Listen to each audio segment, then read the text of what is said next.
नमस्कार, मैं धनंजय कुमार, द नागरिक में आपका स्वागत है। आप देख रहे हैं कार्यक्रम 7 दिन 7 पत्रिका। कनाडा और भारत के संबंध इन दिनों चर्चा। हालांकि ये कनाडा और भारत का संबंध बहुत पुराना है, आज़ादी के समय से पहले का। जब देश में बंटवारा हुआ तो बहुत सारे सिख परिवार या भारतीय परिवार कनाडा गए। उनके पहले भी बहुत सारे लोग गए हुए थे कनाडा में, और कनाडा का जो संबंध जो भारत के साथ है, आम आदमियों का खास करके अगर हम बात करें तो आप जानते हैं कि कनाडा में जो है वहाँ के जो 5% आबादी है वो भारतीय मूल के लोगों की।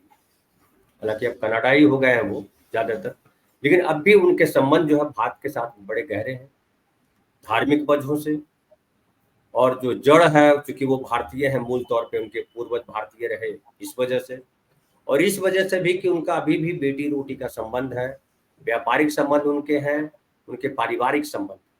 कई सारे ऐसे परिवार हैं कनाडा में भी और भारत में भी, जिनके कई सदस्य कनाडा में रहते हैं और कई सदस्य भारत में रहते हैं। इसलिए भारत और कनाडा के संबंध जब भी बिगड़ते हैं, आम नागरिक जो है वो परेशान हो जाते हैं, चाहे वो कनाडा में रह रहे हों या भारत में रह रहे हों। तो आज जिस तरह के संबंध हो गए हैं हमारे और कनाडा के बीच में, और अभी कोई सूरत दिखाई नहीं पड़ रही, हालांकि उन दोनों देशों के बीच राजनयिक स्तर पर बातचीत चल रही है। दुनिया के बाकी देश खास करके अमेरिका और जो है वो इस तनाव को कैसे कम करे, कैसे दोनों देशों के बीच में रिश्ता फिर से बहाल हो दोस्ती का, इसके प्रयास में सब लगे हुए हैं। लेकिन आम आदमी तक अभी तक जो जानकारी है उसमें जानकारी यही है कि दोनों देशों ने अभी तक जो है उनके बीच जो संबंध है वो सहज नहीं हुए हैं। और खास करके भारत ने भी जाहिर किया है कि जो भी कनाडा मूल के लोग हैं उनके भारत आने के लिए जो वीज़ा है वो अप्रूव नहीं किया जाएगा। यानी कनाडा मूल के लोग भारत किसी भी देश से नहीं आ सकते। दोनों देशों ने, दोनों देशों के राजनयिकों के जो दफ्तर के जो अधिकारी हैं उनको एक उनने भी निकाला तो एक उनने भी निकाला, और दोनों एक दूसरे पे आरोप प्रत्यारोप लगता है। भारत का आरोप है कि आप जो है रेफरेंडम की जो बात कर रहे हैं आप अपने देश में, सिखों को लेकर के, पंजाब को लेकर के, और जो खालिस्तान को आप कहीं ना कहीं समर्थन दे रहे हैं, खालिस्तान समर्थकों को। कनाडा का आरोप है कि आपने हमारे नागरिक की हत्या की है। आप सब जानते हैं कि जो हरदीप सिंह निज्जर जो है उनकी हत्या हुई है, और कनाडा का आरोप है कि इसकी हत्या में भारत का हाथ है, और आप जो है हमारी संप्रभुता में हस्तक्षेप कर रहे हैं। दूसरी तरफ भारत का भी कहना है कि आप जिस तरह से रेफरेंडम कराने की बात कर रहे हैं और खालिस्तान के नाम पे जो आतंकवादी हैं उनको आप प्रश्रय दे रहे हैं, तो ये हमारी जो संप्रभुता है उसमें आप हस्तक्षेप कर रहे हैं। लेकिन ये दोनों जो है कूटनीतिक राजनीतिक बातों में फंस गया है आम आदमी, सब परेशान है, क्योंकि वहाँ भी खालिस्तानी कहा जा रहा है कि जो खालिस्तान समर्थक जो लोग हैं वो आम लोगों को धमका रहे हैं, जो आम भारतीय उनको धमका रहे हैं कि आप हमारे समर्थन में रहिए। और यहाँ भी इस तरह का तनाव है कि यहाँ पे भी कई हत्याएं हुई जिसका लिंक माना गया कि कनाडा के जो जो माफिया गिरोह हैं उनसे लिंक है, और वो जो है कनाडा में बैठे लोग अब भारत में ये जो पंजाब का जो हिस्सा है उसमें आतंक फैलाना चाह रहे हैं। तो इन्हीं सब पर बात करने के लिए आज हमारे साथ हैं नेहा शुक्ला। पहले आपसे उनको मिलवा दूं। नेहा जी नमस्कार। नेहा जी, नेहा शुक्ला जी चंडीगढ़ में है, और चंडीगढ़ में जो है जाहिर है जानते हैं कि चंडीगढ़ जो है पंजाब की राजधानी है, चंडीगढ़ हरियाणा की भी राजधानी है, और चंडीगढ़ जो है यूटी भी है, यूनियन टेरेटरी भी है। तो चंडीगढ़ कई तरीकों से संवेदनशील है, और वहाँ पे जानकारियाँ जो है तमाम रहती है। और नेहा शुक्ला जी के साथ विशेष ये है कि वो भारत की पत्रकार तो है ही, भारत की राजनीति पे नज़र तो रखती ही है, साथ ही वो यूएसए में चल रहे चैनल जस्ट टीवी की वो असिस्टेंट एडिटर है। इसलिए अमेरिका में क्या हो रहा है और अमेरिका से जुड़ा हुआ कनाडा है, कि कनाडा और अमेरिका का संबंध जो है वैसे ही है जिसे समझ लीजिए हमारे लिए भारत और नेपाल है या भारत और भूटान। हालांकि दोनों संप्रभु देश हैं जिसे यहाँ है, लेकिन उनके रिश्ते बड़े क्लोज हैं भारत और कनाडा के।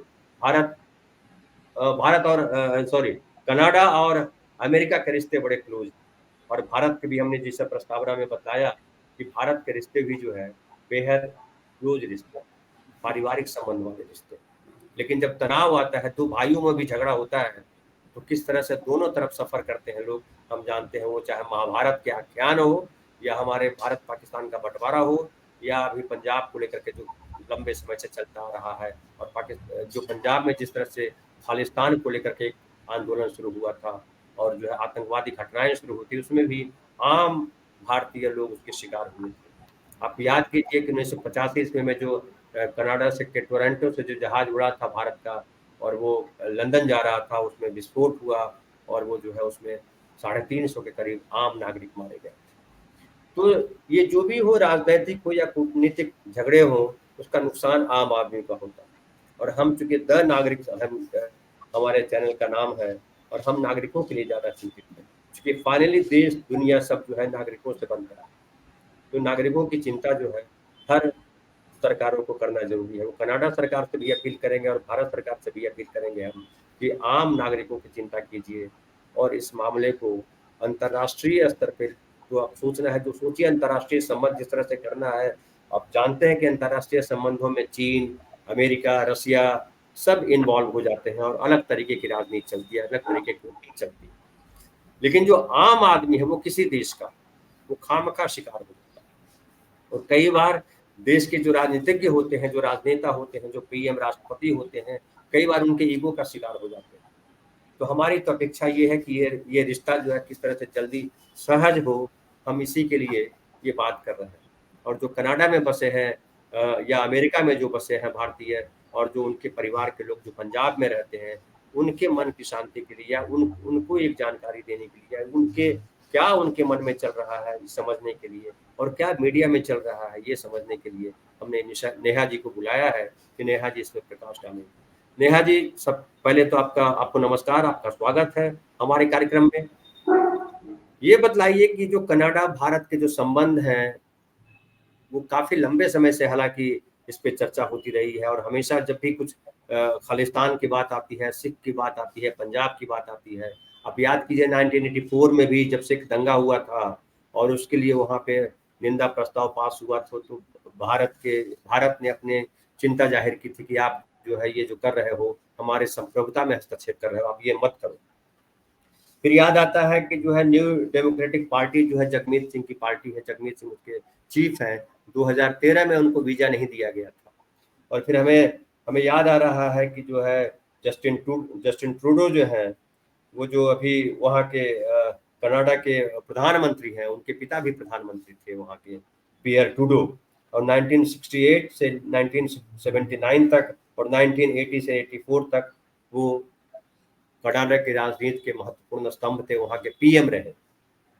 तो जस्टिन ट्रूडो का भी जो है फैमिली बैकग्राउंड है राजनीति में, और वो जो है कहते हैं कि राष्ट्रपति निक्सन जो थे अमेरिका के, उन्होंने भावी प्रधानमंत्री के तौर पे, कनाडा के प्रधानमंत्री के तौर पे बचपन में भी देख लिया था, और कहा था कि ये कनाडा का भविष्य है। तो जस्टिन ट्रूडो भी बहुत इंपॉर्टेंट है, और बड़े सूझबूझ वाले नेता हैं। क्या हो रहा है, क्यों इस हालात में हमारे भारत और कनाडा के संबंध आ गए? आप क्या बताना चाह रही हैं? लंबे समय से ये टसल चल रहा था धर्मेंद्र जी, क्योंकि आपने प्रस्तावना में काफी कुछ बता दिया है कि ऐसा नहीं है पहली बार कि कनाडा पे इस तरह के आरोप भारत ने लगाए हैं। ये आरोप समय समय पर भारत की सरकार से जो चिंताएं हैं वो जाहिर की जाती रही हैं कि वहां पे आप जो एंटी इंडिया एक्टिविटीज है आप उस पर कंट्रोल नहीं करते, या फिर आप उस पर कोई सख्त एक्शन नहीं लेते। रेफरेंडम की बात भी आपने कही, ये सब चीजें कनाडा के लिए कोई नई बात नहीं है। आप समझ सकते हैं कि ये जो इमोशंस हैं जो वहां पर लोग रहते हैं, या फिर जिसको भारत सरकार ने बैन कर रखा है, ब्लैक लिस्टेड कर रखा है, तो एक बहुत ही, मैं कहूंगी कि एक लिमिटेड वर्ग है, एक बिल्कुल ही जिसकी बहुत ही सीमित जो है एक संख्या है, वो कनाडा में है। और लेकिन उससे भी ज्यादा बड़ा एक ऐसा वर्ग है धनंजय जी, जो कि भारत से इतना अथाह प्रेम करता है।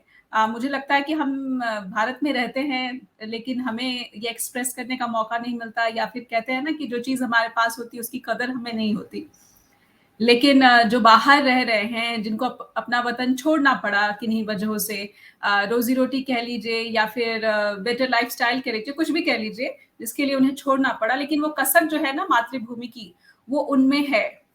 और ये बहुत बड़ी संख्या है। अगर हम ये देखें कि खालिस्तान जो सपोर्टर्स हैं वहां पर रहते हैं, वहां पर अब एक अच्छा दबदबा भी रखते हैं, क्योंकि कहीं ना कहीं माइनॉरिटी पॉलिटिक्स के लिए जस्टिन ट्रूडो जाने जाते हैं।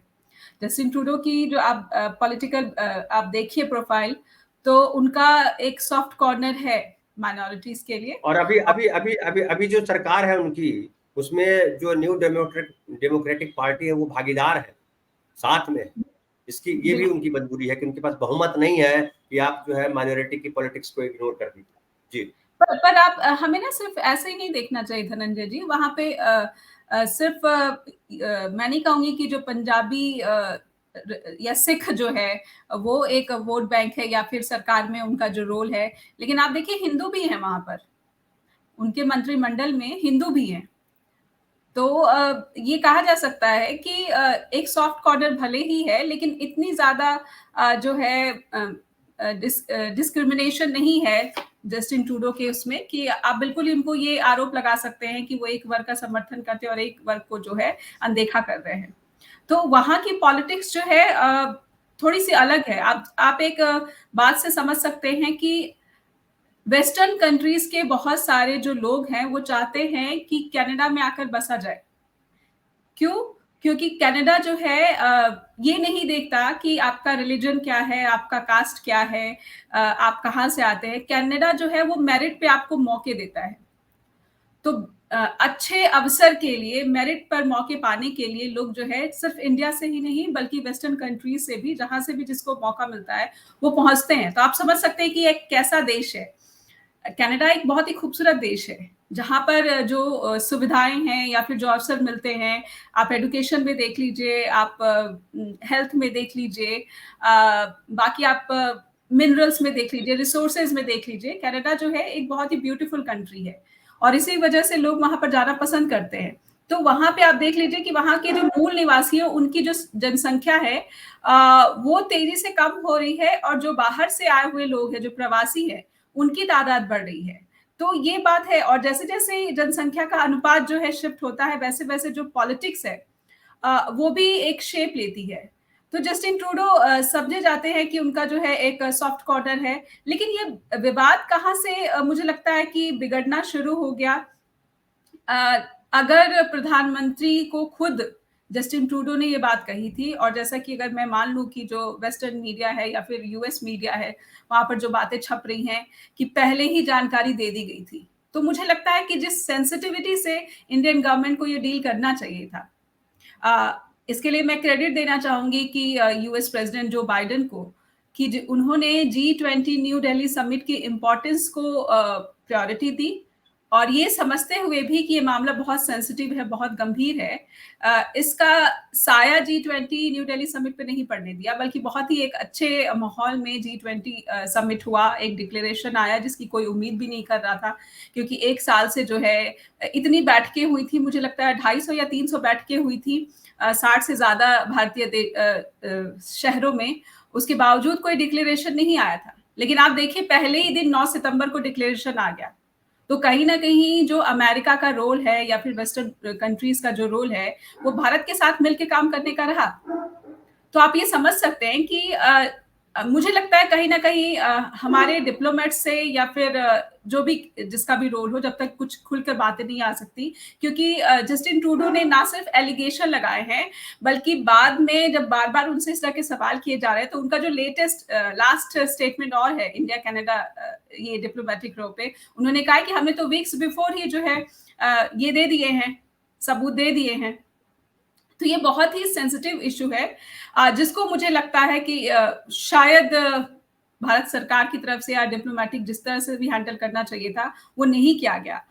और वहां से जब चीजें बिगड़ी तो फिर हमने और भी गलतियां की। उधर से गलतियां मैं मान सकती हूँ कि उधर भी गलतियां हुई शायद, लेकिन आप ये मैं समझ लेकिन लीजिए। एक बात कहूँ, मैं बहुत नहीं जानता हूँ इस मसले को, इसलिए लेकिन मेरे मन में जो जिज्ञासा बनती है एक नागरिक होने के नाते, दुनिया एक मनुष्य होने के नाते जो जिज्ञासा बनती है, कि भाई आप जो भारत का आरोप है उसके संदर्भ में बात हो कर सकता है, वो आरोप क्या है मुझे नहीं मालूम, लेकिन मुझे मालूम है कि भारत सरकार ने आरोप लगाए तो जवाबदेह आरोप होंगे। ऐसे ही हवाई आरोप भारत लगाता नहीं है किसी के ऊपर, क्योंकि भारत का अप्रोच वो है नहीं किसी को बदनाम करना और किसी के इसको कहते हैं, अगर आम भाषा में कहें फटे में टांग अड़ाने की आदत भारत की कभी रही नहीं।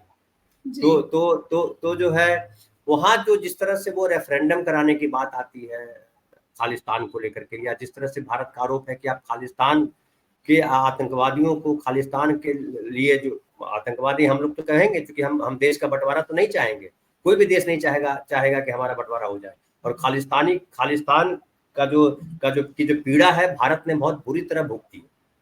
भारत में जिस तरह से पंजाब में लंबे समय तक आतंकवादी घटनाएं होती रही और बड़ी मुश्किल से हम निजात पाए हैं, और कई कुर्बानियां देकर के निजात पाई है उन घटनाओं से। कोई मामूली कुर्बानी हमने नहीं दी, वो चाहे अमृतसर में सेना द्वारा वहां पे जो कार्रवाई की गई वो हो, या फिर उसके बाद किस तरह से लोग मारे गए आतंकवादी गतिविधियों के दौरान, आतंकवादियों की तरफ से और सेना की तरफ से आतंकवादी मारे गए, वो तमाम जो है वो भले आप उनको आतंकवादी कहिए, भले आप उनको आम आदमी करके मार दीजिए, लेकिन फाइनली परिवार तो भुगतता है, आम नागरिक ही है जो ये इसका शिकार बनता है। और वहाँ की पूरी अर्थव्यवस्था, पूरा जो है रोजगार, पूरा जो है पढ़ाई लिखाई, हेल्थ, सब उससे प्रभावित होता है। जब कहीं हिंसा हो रही होगी, जाहिर है उसका सबसे ज्यादा शिकार आम आदमी होता है।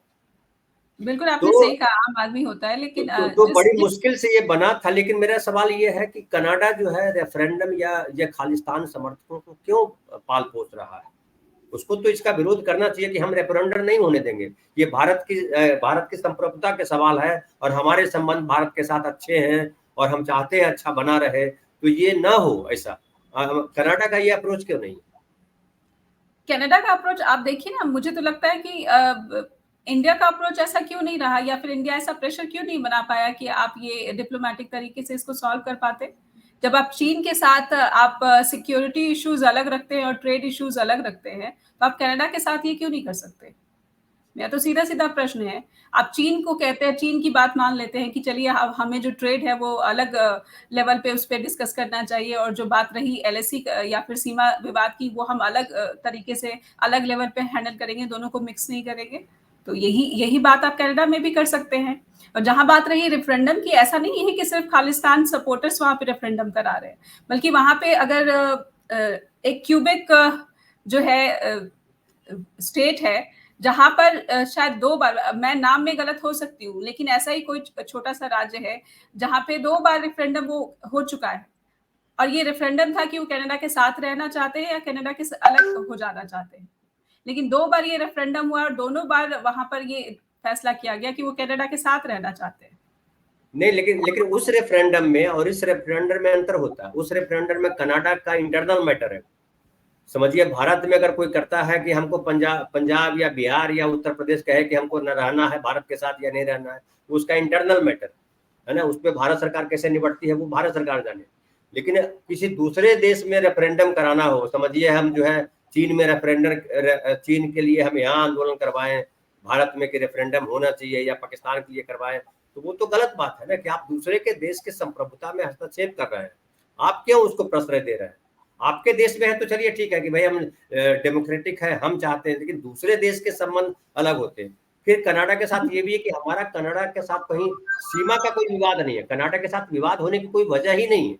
चलिए चीन के साथ या पाकिस्तान के साथ एक विवाद है, सीमा का विवाद है, लेकिन कनाडा के साथ तो हमारा कोई विवाद ही नहीं है। कनाडा के साथ विवाद तब आता है जब आप जो है खालिस्तान के नाम पर कुछ लोग जो करना चाहते हैं उनको आप प्रश्रय देते हो, आप उनको उनकी बातों को चलने देते हो, आपको विरोध। क्योंकि देखिए, पंजाब में खालिस्तान को लेकर के कोई स्वर नहीं है, और सिख समाज भी नहीं चाहता है कि खालिस्तान अलग देश बने, क्योंकि इसलिए कि सिख जो है, ये जो भी पढ़े लिखे लोग हैं, जो भी समझदार लोग हैं, वो चाहे हिंदू हो, वो सिख हो, वो मानते हैं कि सिख अलग कम्युनिटी नहीं है, उसकी जड़ हिंदू में ही, वो हिंदू ही है।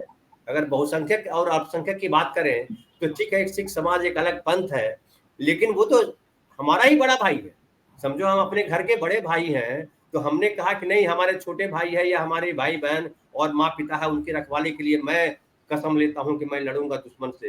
तो सिख तो बाहर ही हुए नहीं, उससे हिंदू है, उनका देश भारतवर्ष, और भारतवर्ष की तमाम जड़ें जुड़ी हुई है।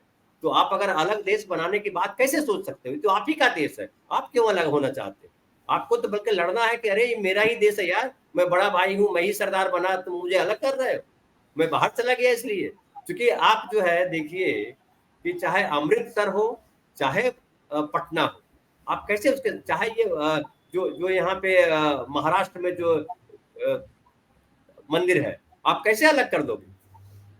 गुरु नानक जो है वो भारतीय हैं, गुरु नानक जो है, आप कल खालिस्तान बना लो, मान लिया कि एक हम ऐसे ही एक बोल रहे हैं, कल खालिस्तान बना लो और बोलो कि खालिस्तानी थे गुरु नानक, तो कैसे पचाओगे आप? कैसे? पाकिस्तान की यही तो मुश्किल हो गई कि पाकिस्तान अलग देश तो बन गया इस्लाम के नाम पर, लेकिन उसकी जड़ें तो हिंदुस्तान में है।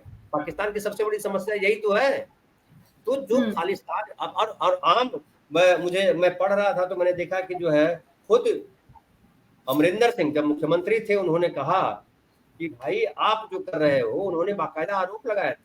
और जो है तत्कालीन मुख्यमंत्री 2007 में जो सज्जन है, जो मंत्री हैं, हरजीत सज्जन अभी भी मंत्री, तब वो 2018 में वो जो है रक्षा मंत्री थे और आए थे पंजाब, तो उन्होंने कहा था कि आप जो है सज्जन जो बातें कर रहे हैं वो न करें, और आप जो है खालिस्तान समर्थक कहा था अमरिंदर सिंह ने उनको। तो ऐसा नहीं है कि सारे जो पंजाबी सिख हैं वो चाहते हैं कि ये बने, लेकिन अब कनाडा की भूमिका इसलिए संदिग्ध हो जाती है। कनाडा, अब ये चक्कर ये भी है कि कनाडा ऐसा क्यों कर रहा है, किसके दबाव में है? हम बेसिकली जानना आपसे ये चाह रहे, क्या कनाडा के साथ कोई दबाव है? क्योंकि अगला चीन के साथ बात आती है जो मैं अगला सवाल करूंगा, लेकिन कनाडा क्या किसी दबाव में है कि इस तरह की स्थितियों में है?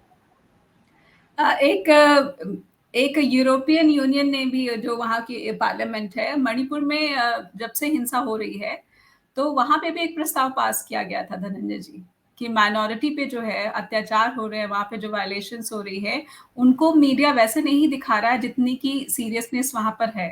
यानी कि अगर 200 की तादाद में चर्च जलाए गए हैं, तो उसका आंकड़ा मीडिया में सिर्फ 50 दिखाया जा रहा है। यूरोपीय यूनियन ने एक प्रस्ताव पारित करके चिंता ही जताई थी, कंडेम भी किया था। तो फिर मेरा सवाल यहाँ पर ये है कि फिर आपने उस समय क्यों नहीं इस पर जो है सख्त कार्रवाई की, एक्शन लिया? ये चीजें वेस्टर्न वर्ल्ड में किस तरह से इंडिया के लिए शुरू से ही जो है एक बर्ताव रहा, दिखता रहा है, ये तो समय समय पर जाहिर होता रहा है धनंजय जी। वेस्टर्न वर्ल्ड का जब भी जिक्र, जब भी दिल चाहता है, वो किसी भी कंट्री के कामकाज में दखल दे देता है। इमरान खान ने, पाकिस्तान के पूर्व प्रधानमंत्री ने, नेहा जी, हालांकि एक महेश गुप्ता बोल रहे हैं कि आपका विश्लेषण ठीक नहीं लगता, मतलब आपका मतलब मेरा, आपका विश्लेषण ठीक नहीं लगता, कनाडा अपने कानून के मुताबिक ही काम करेगा, अगर वहां के नागरिकों को ये अधिकार कानून में दिए गए हैं तो फिर हमारा आपत्ति करना ठीक नहीं है। महेश जी, मैंने पहले कहा कि मैं बहुत नहीं जानता हूं उस संबंधों को, लेकिन मैं अपने एक नागरिक होने के नाते जो मैं समझ रहा हूं, ठीक है आपका कानून है, आपका कानून आपके यहाँ चल सकता है, आपका कानून हम पे लागू नहीं हो सकता। जिससे जैसे कि मान लिया कि भारत ये कानून बना ले कि यहाँ से केवल हिंदू रहेगा, बाकी कोई नहीं रहेगा, तो ये हम दूसरे देशों को तो नहीं कह सकते कि खाली हिंदू रहने दीजिए, बाकी को भगा दीजिए। आगे जैसे अभी नेहा जी कह रही हैं कि मणिपुर में जो घटनाएं हुई उसका विरोध हुआ यूरोपियन यूनियन में, वो विरोध समझ में आता है कि कहीं भी नागरिक का किसी देश में कुछ हो रहा है तो वो उसकी चिंता होगी, और वो कहेगा वहां की सरकार से कि भाई आप इसको कंट्रोल कीजिए, ये सही नहीं है, धर्म के नाम पर या जाति के नाम पर या रंग के नाम पर भेदभाव कबूल नहीं है, ये कहेगा, उसमें कोई दिक्कत नहीं है। लेकिन अभी जो हालात है पंजाब में, कहीं ऐसे हालात नहीं है कि पंजाब में सिख के साथ कोई जो है गैर बराबरी की बात की जा रही है, सिखों को परेशान किया जा रहा है, या और जो कनाडा में के लोग यहाँ रहते हैं उनको कुछ किया जा रहा है, या भारत सरकार ये कह रही है कि कनाडा ना जाओ पढ़ने के लिए। भारत के ढेर सारे लड़के कनाडा पढ़ने जाते हैं, एजुकेशन लेने जाते हैं, तो वो बातें अलग है। लेकिन ये देखिए, आप जब दो दोस्त हैं तो दो दोस्तों के बीच में जो संबंध होंगे वो दोनों के हिसाब से होंगे, एक संतुलन बिंदु बनाना पड़ेगा। आप कहेंगे मेरे यहाँ तो ऐसा है कि हमारे यहाँ से कोई भी आएगा कुछ भी बोल सकता है, लेकिन ठीक है, आपकी बात का स्वागत है, लेकिन आप ये तो वहां अपने लोगों को कहोगे कि भाई हम ये कह रहे हैं लेकिन इससे हमारा संबंध जो है, जो हमारे दोस्त के साथ है, गड़बड़ हो रहा है। हाँ, अगर कहीं न्याय वाली बात है, कहीं दबाने वाली बात है, जिससे मणिपुर की घटना की आप बात कर रही हैं, वहां मैं सही मानता हूं कि यूरोपियन यूनियन में जो कहा गया वो गलत चिंता उसकी नहीं है। लेकिन यूरोपियन यूनियन अगर अपनी सेना भेज दे कि हम अब निपटेंगे, भारत सरकार तुम कुछ नहीं कर रहे हो, तो हम तो विरोध में खड़े हो जाएंगे। हम बाद में देखेंगे कि भारत सरकार क्या सही कर रही है, क्या गलत। एक हम भारतीय होने के नाते पहले तो हमारा स्टैंड यही होगा। लेकिन लेकिन तो कानून हो कनाडा का, कनाडा सही है, बहुत लोकतांत्रिक देश है लोग कहते हैं, लेकिन ऐसी कैसी डेमोक्रेसी कि आप जो है वहां वहां उन लोगों को धमकाया जा रहा है। हमने खबर पढ़ी मीडिया में कि उन लोगों को धमकाया जा रहा है कि आप भी खालिस्तान समर्थक बनो, तो ये तो गलत बात है। ये तो कनाडा को रोकना चाहिए, कनाडा सरकार को। जी नेहा जी। जी, एक डेवलपमेंट जो पॉजिटिव है मैं बता दूं, सरे में गुरुद्वारा जहां पर भारतीय ऑफिशियल्स को जान से मारने की धमकी दी गई थी, तो वो पोस्टर्स हटा लिए गए हैं वहां की अथॉरिटीज के कहने पर। तो ऐसा नहीं है कि बिल्कुल ये तो इन अच्छी बात है, हम यही तो बात उठा रहे थे। अगर ऐसा हुआ है तो अच्छी बात है। समझिए कहीं भी, मैं तो कहता हूं कहीं भी सत्ता जब अपराधियों के साथ खड़ी हो जाती है तो सबसे खतरनाक होता है। सत्ता सत्ता कोई भी दुनिया में बनी है, किसी भी दुनिया की सत्ता हो, वो चाहे धर्म की सत्ता हो, राजनीति की सत्ता हो, कोई भी सत्ता हो, सत्ता की भूमिका होती है, सत्ता लीगलाइज करती है चीजों को। सत्ता जो बोल रही होती है वो आम स्वर बन जाता है। तो सत्ता का तो फर्ज बनता है कि आप न्यूट्रल रहें, आप सबके प्रति न्याय करें। सत्ता अगर एक का पक्ष लेने लगेगी तो वो चाहे हिंदुस्तान में हो चाहे पाकिस्तान में। हम कहीं से ये समर्थन नहीं करते हैं कि जो मणिपुर, हम सबने विरोध किया है कि मणिपुर में जो हो रहा है, चर्चों पे हमले हुए या कहीं मुसलमानों पे हमले हुए, तो हम सब सरकार की हम लोगों ने आलोचना की। हम इससे हमने तो कभी नहीं कहा कि नहीं भारत सरकार जो कर रही है सही कर रही है। लेकिन हम ये अपेक्षा दुनिया के बाकी देशों से भी रख सकते हैं कि भाई आप भारत सरकार के खिलाफ, आपके भारत सरकार के साथ आपके जो संबंध है वो अपनी जगह है, आप निभाइए अंतर्राष्ट्रीय संबंध, लेकिन जो आम नागरिक है उसको तो सुरक्षा देने का आप काम करेंगे। वो चाहे भारत के नागरिक परेशान हो या कनाडा के नागरिक परेशान हो, इसकी सुरक्षा देने की गारंटी तो कनाडा सरकार को देनी पड़ेगी ना कि यहाँ आम नागरिक सुरक्षित है। यहाँ आम नागरिक को कोई धमकाएगा तो हम देखेंगे, ये तो कनाडा सरकार को कहना पड़ेगा, भारत सरकार को भी कहना पड़ेगा। यहाँ अगर आम नागरिक को किसी आदमी को इस निमल पे धमकाया जाता है, समझे कनाडा का कोई नागरिक यहाँ आया हुआ है, उसको परेशान कोई कर रहा है, तो भारत सरकार की जिम्मेदारी है कि आपको उसको बचाएंगे। और हम तो उस संस्कृति से आए हैं जहां दुश्मनों के परिवारों को भी, चाहे महाभारत की घटना हो या शिवाजी की बात करें, कि हमारे लिए जो सिपाही लड़ रहा है उसके साथ लड़ाई, उसके परिवार के साथ लड़ाई नहीं। उसके परिवार के साथ अगर आप लड़ने लगोगे तो मानवीयता के खिलाफ लड़ाई हो जाएगी। लड़ाई विचारों की हो सकती है लेकिन मानवीयता के खिलाफ तो कोई देश नहीं लड़ सकता। तो इस नाते मैं कह रहा हूं कि मैं कनाडा को कटघरे में खड़ा नहीं कर रहा हूं, क्योंकि मैं नहीं जानता हूं बहुत सारी बातें, लेकिन मुझे एक नागरिक होने के एक मानवाधिकारी होने के नाते मुझे लगता है कि आपको इस बात पे विरोध करना चाहिए कि कोई अगर धमका रहा है हमारे देश में खालिस्तान के नाम पर या किसी और नाम पे, वो बर्दाश्त नहीं किया जाएगा। जो भी बात करो बातों से बात करो। तो जो ये जो आपने जो कनाडा की तरफ से जो शुरुआत में हुआ, वो भी लगता है नहीं होना चाहिए। भारत ने जो किया वो भी सही नहीं है, ये भी मैं सहमत। लेकिन दोनों को इस विवाद को जल्दी से जल्दी निपटाना चाहिए, ये सबसे इंपॉर्टेंट हो जाता है। ये महेश गुप्ता बोल रहा है कि अगर कनाडा में हिंदुओं को धमकाया जा रहा है तो उसे रोकने के लिए कनाडा सरकार को कहना ठीक है। वही तो हम कह रहे हैं, अगर सिख धर्म अपने आप को हिंदू धर्म से अलग समझता तो ये उसका हक है, हम उसे छोटे बड़े भाई की तरह नहीं देख सकते। हम देखिए महेश गुप्ता यहाँ थोड़ा समय लग गया, सब मानते हैं। आप जो कह रहे हैं बिल्कुल कह रहे हैं कि सिख कुछ आप अपना धर्म बनाने को, अपना धर्म मानने को स्वतंत्र हो, इससे कोई इनकार नहीं। लेकिन कहीं आपको हिंदू धर्म से झगड़ा है क्या? किस बात का झगड़ा? आपकी जड़ें तो वही है, और आपकी जड़ें वही है तो आप उसको तो आप नहीं बिगाड़ोगे ना। कोई अगर ये भी हम इस बात के भी खिलाफ है कि सिख धर्म, हम उस समय नेहा जी मैं बतलाऊं, मैं पटना में था और पटना में 1984 में जो दंगा हुआ था, हम खुद जब बिहारियों को मारा गया था पंजाब में उसी समय, तो कई बिहारियों को मारा गया था पंजाब में, और हमारे कॉलेज से पटना यूनिवर्सिटी पूरा जुलूस जा रहा था छात्रों का, तो हम लोग बाहर निकले सड़क पे, अचानक स्कूटर पे एक सरदार जी आए और हमने कहा कि आप घबराइए मत, जाइए यहाँ से, और जाने लगे और पीछे से किसी ने गलती से पत्थर फेंक दिया उनके ऊपर, छोटा सा पत्थर का एक टुकड़ा गिट्टी का, और वो घबरा गए, स्कूटर उनका हिला, हम सब लोगों का कलेजा कांप गया था। ये तो बहुत बुरा हो जाएगा, अगर गिर गए ये और किसी भीड़ घुस गई तो कैसे बचाएंगे। लेकिन थैंक गॉड कुछ नहीं हुआ। तो हम सब लोग थे कि पटना में ढेर सारे सरदार जी रहते, आपको मालूम होगा कि 350 वर्ष के अवसर पर प्रकाश वर्ग से कितना बड़ा मनाया गया, और कहीं कोई विरोध नहीं, किसी को विरोध नहीं है। मैं तो मुसलमानों से भी कहता हूँ, मुसलमानों का भी कोई विरोध नहीं है, लेकिन ये जो राजनीतिक कारणों से जो ये सारी चीजें होती है, इस पे तो हम लोगों को खड़ा होना पड़ेगा, आम आदमियों को। आम आदमी के लिए धर्म जो है आस्था का विषय है, धर्म राजनीति करने का विषय नहीं, राजनीति की बनाते रहे। तो मैं उस नाते बोल रहा हूँ महेश जी, और नेहा जी आपसे मेरा सवाल उसी नाते है कि आम आदमी का धर्म तो एक ही होता है कि हमारा परिवार सुरक्षित रहे, हमारे घर के लोग सुरक्षित रहे। क्या जो जो जो पंजाब के लोग हैं, जो चंडीगढ़ में लोग हैं, उनका क्या स्वर है, वो क्या कह रहे हैं, संबंध को किस तरह से देख रहे हैं, और कनाडा में भी अगर लोगों से बात होती है वो किस तरह से देख रहे हैं? धनंजय जी, राजनीति जो है बहुत चीजों को सुधारने के लिए की जाती है, बहुत जो गलतियां हो गई हैं उसको करेक्ट करने के लिए होती है, लेकिन आप पिछले कुछ समय से देखिएगा कि भारत में राजनीति क्या कैसे की जा रही है। जो गलतियां हो गई हैं बल्कि उसका सत्ता में बने रहने के लिए इस्तेमाल किया जा रहा है। हमने और आपने भी देखा होगा कि किसान आंदोलन जब हुआ था, वहाँ पर किसान जो बैठे थे, जो 3 कृषि कानूनों का विरोध कर रहे थे, उनको इस तरह से पेंट किया गया कि सिख समुदाय जो उमड़-उमड़ कर गाँव से निकल कर आ रहा था या फिर जो विदेशों में बैठे हुए हैं, वो किसानों के साथ समर्थन कर रहा था। उनको कैसे पेंट किया गया कि ये सारी की सारी जो ताकतें हैं, वो खालिस्तानी समर्थक हैं, बिल्कुल, उसके किसानों को सपोर्ट में। जो हिंदू किसान थे, जो और दूसरे समाज के किसान थे, मुसलमान सब किसान समाज, सबको कहा गया कि आप आतंकवादी हो, आप खालिस्तानी हो, आप हरामखोर तक कहा गया। ये एक जो वर्ग डेवलप हो गया है देश में, हम सबकी चिंता का विषय है।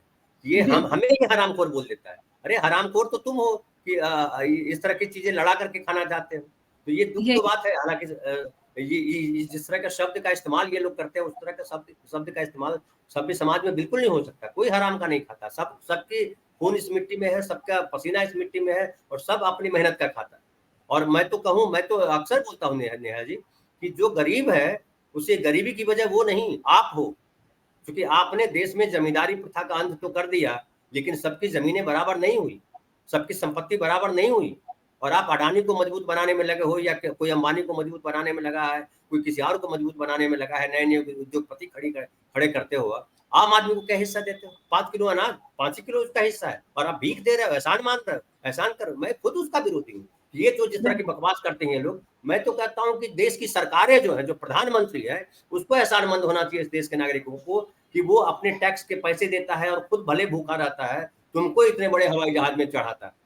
वहाँ कहाँ तुमने लिखा है कि जो है भारतीय गरीब किसानों मजदूरों के द्वारा प्रदत्त टैक्स के आधार पे? मैं तो खुद बार-बार इस बात को उठा रहा हूँ।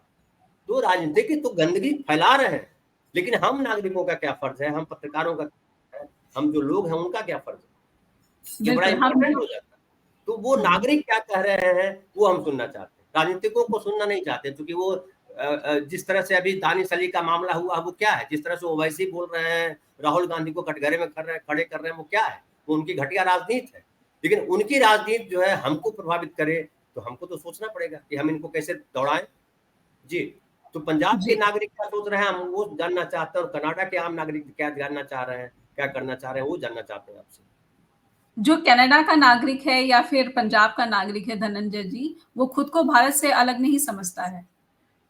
जो सबसे बड़ी बात है कि वो सिर्फ ये महसूस कर रहा है कि उसे टारगेट किया जा रहा है।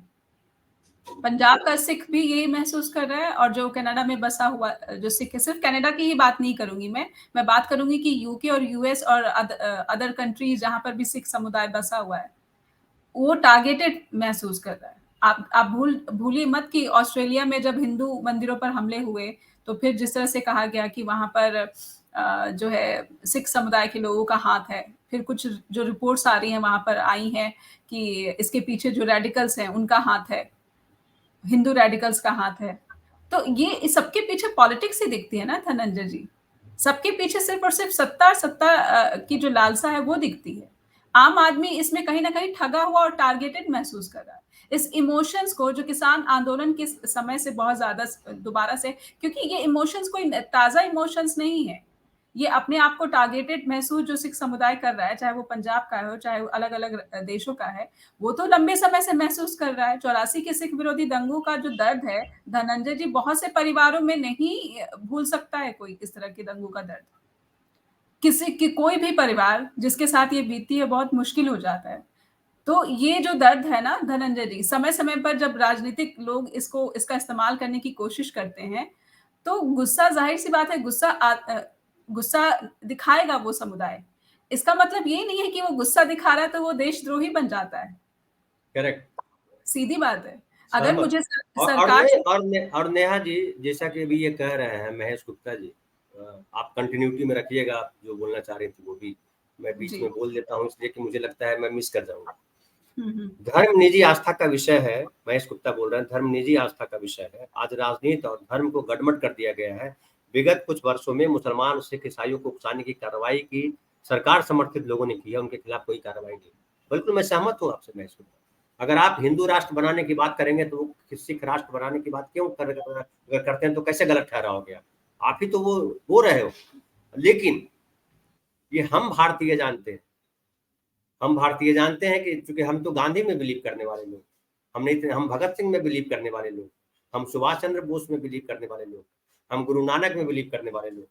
तो हम लोग जो है, तो हम लोग तो नहीं चाहते, हमें तो इस बात का भी दुख है कि पाकिस्तान क्यों अलग हो गया, बांग्लादेश क्यों अलग हो गया। हम वसुधैव कुटुंबकम की बात करने वाले लोग हैं कि पूरी वसुधा हमारा परिवार है। और भारत के लोग जो है जब दुनिया के दूसरे देशों में जाते हैं, चाहे दुबई में ढेर सारे भारतीय रहते हैं, खाली मुस्लिम नहीं रहते, उससे बहुत सारे हिंदू भी रहते हैं। तो ये जो जब गटमट करते हो आप अपने फायदे के लिए, तो खामियाजा उनको भुगतना पड़ता है। मैं कह रहा हूं, अगर हमको खामियाजा जब भुगतना पड़ता तो हम चुप क्यों, हमको तो बोलना पड़ेगा। हम अगर ये चुप रह जाएंगे कि भैया राजनीति हो रही है, लेकिन राजनीति क्यों हो रही है, राजनीति हम ही नहीं उस राजनीति को बढ़ा रहे हैं ना। तो क्या पंजाब के लोगों को ये लग रहा है कि ये जो राजनीति कर रहे हैं हिंदुस्तान में, ये राजनीति का विरोध किया जाना चाहिए, और इसका विरोध कैसे कर रहे हैं?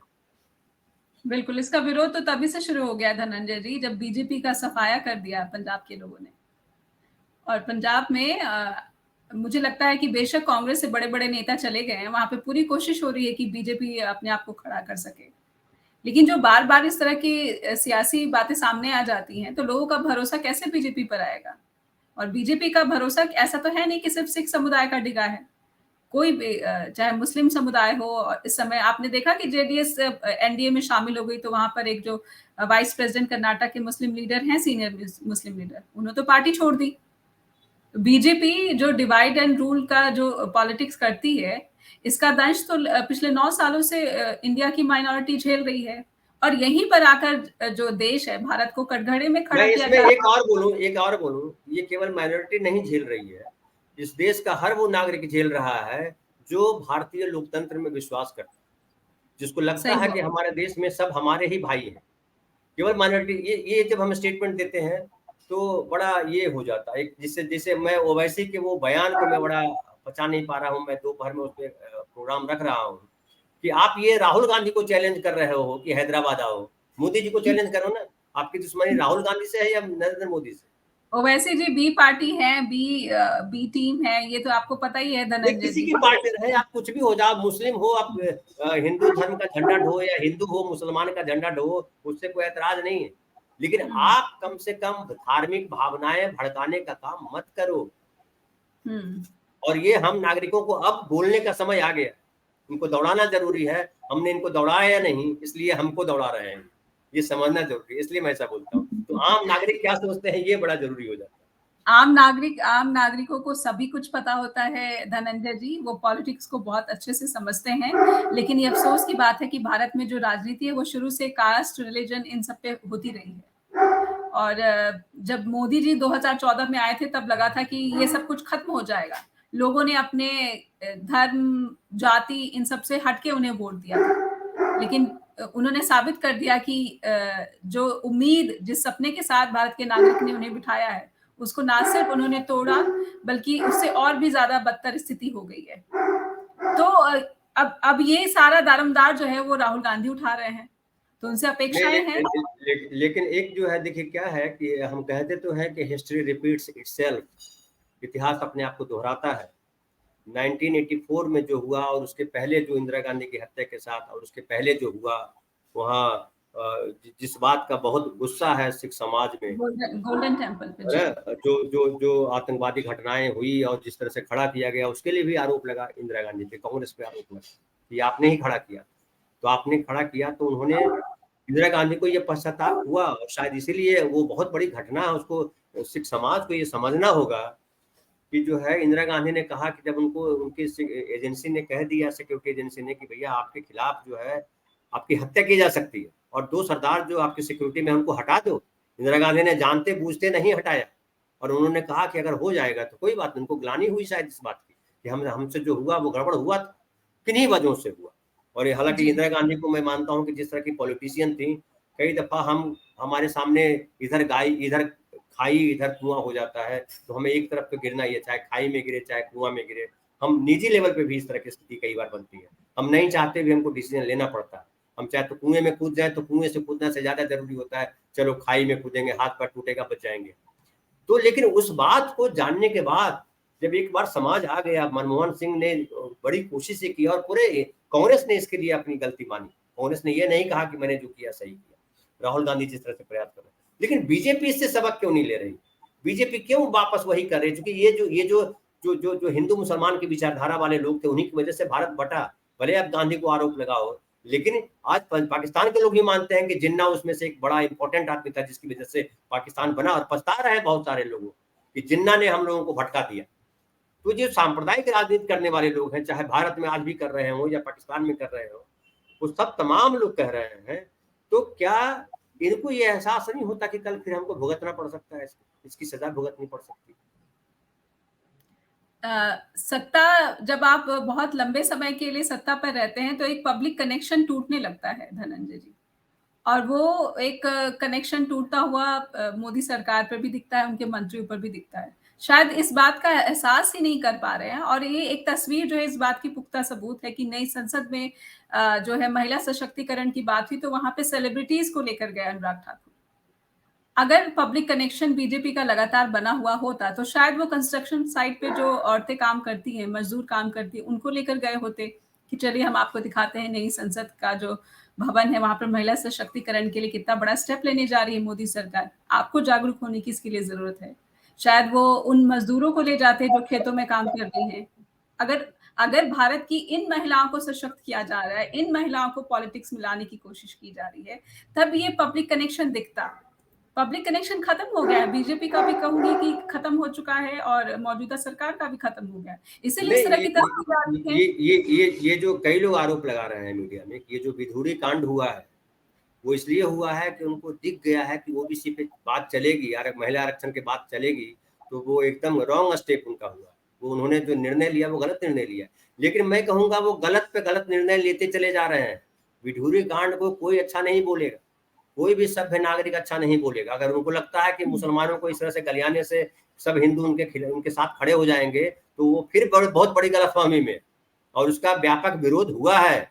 और आप समझ लीजिए कि उनको माफी मांगनी पड़ी, और वो कह रहे हैं, हालांकि झूठ बोल रहे हैं हर्षवर्धन, कि मुझे नहीं पता चला, मुझे ये हुआ, मैं शर्मिंदा हुआ, फलाना हुआ। तो आप बैकफुट पे आपको फाइनली आना पड़ा। लेकिन देखिए एक और राजनीति की जा रही है कि अब कह रहे हैं, अभी जो निशिकांत दुबे का भी बयान मैंने देखा कि वो कह रहे हैं कि वो क्या कहा दानिश अली ने, उसको भी सामने लाइए और उस पर बात कीजिए। तो ये इस तरह के नेता जो है वो अपने ही जो पहले के नेता हैं, जो वाजपेयी जिस तरह के नेता हुए, उनको झूठा साबित करवाते हैं, उनके किए कराए पे पानी फेरते हैं। ये वाजपेयी अगर भारत के प्रधानमंत्री नहीं बनते तो मोदी या आरएसएस या बीजेपी का आदमी कभी प्रधानमंत्री हिंदुस्तान में नहीं बन सकता था। वाजपेयी जी की ये देन है। लेकिन जो वाजपेयी जी ने कहा था कि राजधर्म निभाओ, तो वाजपेयी जी के साथ रिएक्शन जो हुआ था, वही रिएक्शन तो वही वाजपेयी जी वाला तो नोट लिया हुआ है यहाँ का बाकी समाज, कि भैया आप वहां तो आओ, वहां भी आप नहीं रह रहे। तो ये जो कह रहे हैं कि एकमात्र विकल्प है महेश गुप्ता, आरएसएस की सरकार को सत्ता से हटाना। आरएसएस की सरकार तो नहीं है, सरकार तो हमारी है। अब ये अलग बात है कि हम में भी आरएसएस घुस गया है, तो इससे कैसे निपटना है वो देखने की बात है। नेहा जी, आखिरी सवाल आपसे, क्या आपको लगता है कब तक ये सामान्य होगा, और वहाँ के लोग जो कनाडा के लोग हैं, अमेरिका के लोग हैं, वो कितना चिंतित है? क्योंकि अमेरिका की चिंता तो दिखाई पड़ती है, और ये चीन का जो अखबार है, उसका जो सरकारी अखबार है, उसने कहा भी है, ग्लोबल टाइम्स ने, कि ये भारत कनाडा तनाव ने अमेरिका को धर्म संकट में फंसा दिया है, कि अमेरिका किसका साथ दे। तो अमेरिका की जरूरत अंतर्राष्ट्रीय संबंधों में भारत की जरूरत है उसको। भारत के बिना जो है चीन को बैलेंस नहीं कर सकता। ये चीन के जो सरकार अखबार है वो कह रहा है कि भारत की जरूरत अमेरिका को है, लेकिन दूसरी तरफ ये भी है कि कनाडा को भी वो नहीं छोड़ सकता। तो अब बीच का रास्ता कैसे निकाले, ये अमेरिका ज्यादा परेशान है। तो आपको क्या लगता है कि ये रास्ता जो है निकलता है अगर, तो कहाँ जाएगा? हमारे हमारे घरों तक फिर से, जो हमारे घरों में जो एक वातावरण था अच्छा कि कनाडा जा रहा, हाँ कनाडा चला गया, वहाँ सेफ है, वो वापस सेफ्टी लौट आएगी या हम तनाव में अभी और रहेंगे कुछ साल? जब इस तरह की भावनाएं एक आम आदमी तक पहुंच जाती हैं कि उसका वीजा रोक दिया गया है दो देशों के तनाव की वजह से, वहां के लोग अगर वहां पे बसे हुए जो इंडियंस है वो अपनी शादी में ही, अपने परिवार की शादी में ही शामिल नहीं हो पाएंगे, या फिर अलग अलग जो इम्पोर्टेंट पारिवारिक आयोजन होते हैं उसमें ही शामिल नहीं हो रहे हैं, तो ये जो तनाव है ना, या फिर ये जो असुरक्षा की भावना है धनंजय जी, दो देशों के बीच तनाव कम होते ही तनाव कम नहीं हो जाता है। इसमें टाइम लगता है। मुझे लगता है कि इसमें कुछ वर्ष लग जाएंगे कि बराबर से जो है सामान्य इस हालात हो जाएंगे। इस जी। बीच जो है एक अमित कोठारी है, हालांकि लगता है मेरे मंच पे पहली बार आए हैं या पहले होंगे, कमेंट नहीं किया था, अभी कमेंट किया है कि धनंजय जी ये सब अमेरिका का ही काम है। भाई ये तो कुछ भी होता है तो नाम ले लिया जाता है, हो सकता है नहीं भी हो सकता है, ये कहना आसान काम नहीं है। लेकिन ठीक है, हम आम आदमी के दिल में ये सब चलता है, इसलिए हम आपकी बात पढ़ भी देते हैं कि आम आदमी क्या सोच रहा है वो पता चले। हम किसी निर्णय की स्थिति में नहीं है, और हम क्या निर्णय लेंगे, पत्रकारों के पास क्या विशेष है? हम तो आम नागरिक, जैसे आप कमेंट कर रहे हैं वैसे हम है, हमें कोई भारत सरकार ने कोई अतिरिक्त प्रोग्रेटिव हमारे पास नहीं है कि हमारे पास विशेषाधिकार है, पत्रकार है आप। हमको तो वही उसी अधिकार के तहत है जो आम आदमी के तहत है। तो आपके मन में जो चिंता है वो हमारे मन में भी चिंता होती है, और कई दफा हम कई सच जानते हैं लेकिन कई सच हम नहीं बोल पाते हैं कि रिश्ते जो है खराब ना हो, क्योंकि कई बार ये भी कहा गया है कि ऐसा सच ना बोले जो अप्रिय हो जाए। तो अप्रिय सच नहीं बोलना चाहिए, हमारे संस्कार में यही है कि अप्रिय सच न बोला जाए, और केवल सच बोल देना ही जरूरी नहीं होता। कई बार समय के साथ भी बोलना पड़ता है, अभी अभी बोल देना कोई जरूरी नहीं होता है। तो आप सब बिल्कुल। ये बात समझिए, जीतेगा इंडिया, बिल्कुल मैं सहमत हूँ ऋषिपाल जी कि जीतेगा इंडिया, इंडिया तो जीतेगा ही। आप उसको रूपक में भी कह रहे हैं और सीधे भी कह रहे हैं और सामने पीछे से भी कह रहे हैं, दोनों में एक्सेप्ट करता हूँ। अच्छा, महेश गुप्ता जी ने कहा कि अपनी नाकाबिलियत छुपाने का ये आसान तरीका है। मान लीजिए इसको कि हम नाकाबिल हैं इस मामले में, कि हम जो है इस संबंधों पे जो है इस तरह से बात नहीं कर सकते जिस तरह से, कि ये मैटर जो है हम तो नहीं सुलझा सकते ना कनाडा जाकर। सुलझा तो सकते हैं वो जो डिप्लोमेट से, वही बात करेंगे, सरकार बात करेगी, लेकिन सत्ता जी। के सामने हम अपनी चिंता जाहिर करना चाहते हैं कि आम नागरिक का ख्याल कीजिए, हम आम नागरिक परेशान हैं, इसको समझिए। तो नेहा जी आप हमारे कार्यक्रम में आई, बहुत बहुत धन्यवाद आपको, सुबह सुबह हमने बुलाया, बहुत बहुत धन्यवाद। अब मैं जानता हूँ कि आप बिजी रहती हैं, अपने चैनल की ही बड़ी व्यस्तता है और उसकी वजह से, लेकिन समय समय पे आइए, और कुछ अगला डेवलपमेंट होता है वहाँ कनाडा को लेकर के, अमेरिका को लेकर के, तो हमारे चैनल को भी जानकारी दीजिए, हमारे दर्शक को भी बताइए कि क्या हो रहा है। तो बहुत बहुत धन्यवाद आपका। मैं आप दर्शकों को भी धन्यवाद कहूंगा। मैं समझ रहा हूँ, मुझे बुरा नहीं लगता है, मैं अमेरिका के संदर्भ में कह रहा हूँ, आप बोल रहे हैं, मैं इसलिए नहीं बुरा मानता हूँ कि जो सच है वो जानता हूँ। मैं बहुत ज्यादा अंतर्राष्ट्रीय संबंधों के बारे में नहीं जानता हूँ, तो मैं कैसे कहता हूँ, अगर मैं थोड़ा बहुत जानता भी हूँ तो मैं आधिकारिक व्यक्ति तो नहीं हूँ ना कि मैं ऐसा बोलूँ, लेकिन मैं अपनी बात तो रखता हूँ आम आदमी के नजरिए से। और मुझे लगता है दुनिया भर के आम आदमी जो अच्छे हैं, इसलिए मैं अक्सर बोलता हूँ कि विज्ञान ने अगर खोज की है, कैंसर की दवा निकाली अमेरिका के किसी साइंटिस्ट ने, तो दुनिया के हर धर्म के लोगों के काम आती है। वो तो नहीं कहता है कि नहीं ये मुसलमान को नहीं मिलेगी। और मैं ये भी मानता हूँ कि तमाम धर्म अब बेईमानी हो गए हैं, कि धर्म जो है आस्था तक रखिए, उसको सीमित, जीवन का रोजमर्रा का जो जीवन है उसमें धर्म का कोई इस्तेमाल मुझे नहीं दिखाई पड़ता। अगर इस्तेमाल होता तो कोरोना आया था तो हम मंदिर मस्जिद में बैठे होते, क्यों अस्पताल गए? तो ये अब जो है धर्म लड़ाने का माध्यम बन गया है।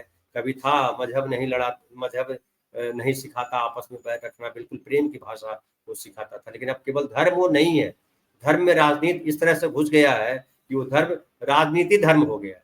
राजनीति को जो है धर्म से लपेट लिया है, धर्म की आड़ लेकर के राजनीति जो कर रहे हैं वो सबसे दुखद है। पूरी दुनिया में यही हो रहा है, और हमारी सीमाएं भी इसी वजह से सुरक्षित नहीं है, और हमारी सीमाओं पे जो है लोग, हमारे सिपाही रोज जो है शहीद होते हैं, या उनके देश के भी सिपाही सभी शहीद होते हैं, तो ये दुख है, क्योंकि परिवार रोता है। ये पॉलिटिशियन तो सत्ता का सुख भोग लेते हैं, लेकिन आम आदमी परेशान होता है। तो आम आदमी की ये भूमिका है कि जहां सरकार गलत दिखे उसके खिलाफ उठ के खड़े होइए, आप हिंदू मुसलमान मत कीजिए, आप करिए, आप ब्राह्मण बनिया मत कीजिए, आप कहिए कि ये गलत है, उसमें आम आदमी शिकार हो रहा है। अब इस बात से भी नहीं चलेगा कि कुछ लोगों की बलि देनी पड़ेगी अगर कर बेहतर चाहते हैं। आप बलि कुछ बेहतर करने के लिए नहीं ले रहे हैं, आप बलि अपना बेहतर करने के लिए ले रहे हो, ये समझना जरूरी। तो बहुत बहुत धन्यवाद, और हम फिर मिलेंगे 3 बजे के कार्यक्रम में। हम बात करेंगे ओवैसी ने जो राहुल गांधी के बारे में कहा है कि राहुल गांधी को निशाने पर क्यों ले रहे हैं ओवैसी, है ना, कि ओवैसी दानिश अली के साथ जो घटना हुई, क्या उसके लिए राहुल गांधी दोषी है? ये समझना जरूरी है। तो हम आज इसी पे बात करेंगे दोपहर 3 बजे। आप जरूर आइए हमारे कार्यक्रम में, और फिर हम शाम के 7 बजे के कार्यक्रम में हम कुछ और विषय को लेकर के आएंगे जो हम 3 बजे इस पर डिस्कस करेंगे। बहुत बहुत धन्यवाद आप सब लोगों का।